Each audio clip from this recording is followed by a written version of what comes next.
여러분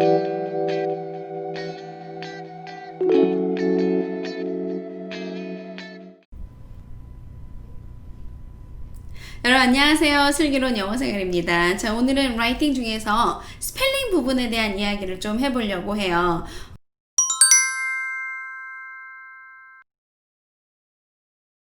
스펠링 테스트를 굉장히 많이 하잖아요. 스펠링 굉장히 중요한 부분이기도 하고, 근데 왜 스펠링이 중요한지, 그리고 이 스펠링 어떻게 잡는 것이 중요한지에 대한 말씀을 좀 드려보려고 해요.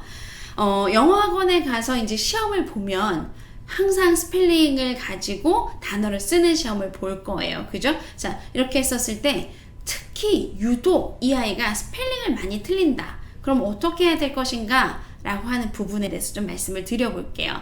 자, 스펠링 많이 틀리는 친구들이요. 스펠링을 쓸 때 만약에 J가 들어가는 부분에 G를 쓴다던가 C가 들어가야 되는 부분에 K를 쓴다던가 이렇게 하면서 소리가 나는 대로 쓰는데 스펠링을 조금 틀려요 라고 하는 건 큰 문제가 없는 경우예요. 이 경우는 아이가 소리값도 알고 각각의 단어, 각각의 철자에 대한 일단 소리값 자체는 있다고 하는 거거든요. 이런 친구들은 연습을 통해서 충분히 이 문제는 해결이 될 수가 있습니다. 그래서 만약에 친구가 아주 어리다 그러면 그냥 그렇게 쓰게 놔두시는 것도 괜찮고요.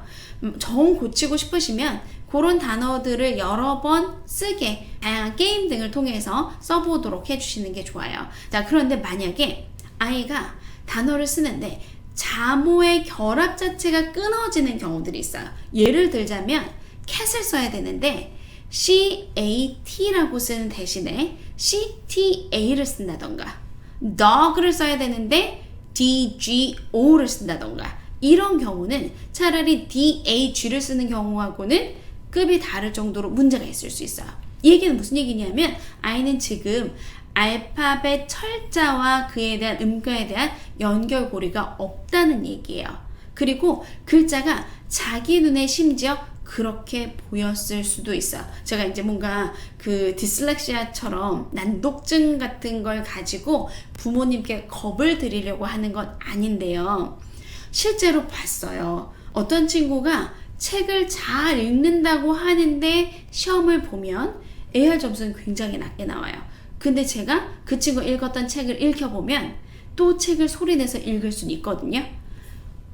친구에게 글을 써보겠어요. 그랬더니 이 친구가 철자 순서 자체가 다 다르게 들어가는 거예요. 자, 철자 순서가 다 다르게 들어갔는데 그럼 어떻게 책을 읽었을까요? 여러 번 읽어봐서 이미 소리가 기억이 되어 있는 경우예요.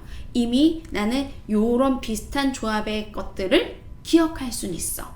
그래서 이렇게 기억이 되기 때문에 철자 관계가 정확하게 나오지 않더라도 단어의 자모 관계가 정확하게 없는 경우에도 많이 읽었던 책들은 소리를 낼 수 있으나 이렇게 자모 관계 자체가 뒤틀려 있는 경우는 음가를 조금 알려주는 것들이 좋습니다. 뭐 지금 이제 영어가 처음 시작되는 단계에서는 스펠링 이고 뭐고 다 필요 없고 그냥 읽을 수 있으면 되겠지만 아이의 실력이 너무 천천히 는다던가 어제는 읽었던 것을 오늘은 읽지 못한다던가 하는 경우에는 혹시나 철자의 자모 관계, 영어에 소리가 만들어지는 관계를 제대로 모르는 것은 아닌지 한번 확인해 주시고요. 이런 경우에는 파닉스 책을 같이 보시는 것도 괜찮아요.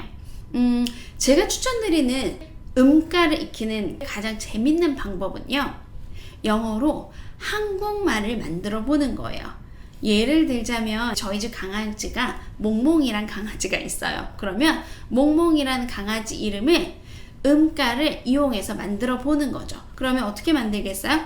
M-O-N-G 이렇게 몽몽이가 만들어지겠죠. 그래서 우리가 뭐 샘성 이거를 S-A-M-S-U-N-G 이렇게 쓰는 것처럼 좀 쉬운 한글 단어들 가는 그럼 어떻게 할까? G-A-라고 한번 써볼까? 그럼 나는 뭐가 될까? NA라고 해볼까? 이런 식으로 들어가면 한글을 지금 배우는 친구들이 알파벳 음과와 각각의 가장 대표적인 소리를 같이 연결해주는 아주 재미있는 방법이 될 수 있으니까 참고하셔서 집에서 아이와 함께 즐거운 시간 가져보시면 좋을 것 같습니다.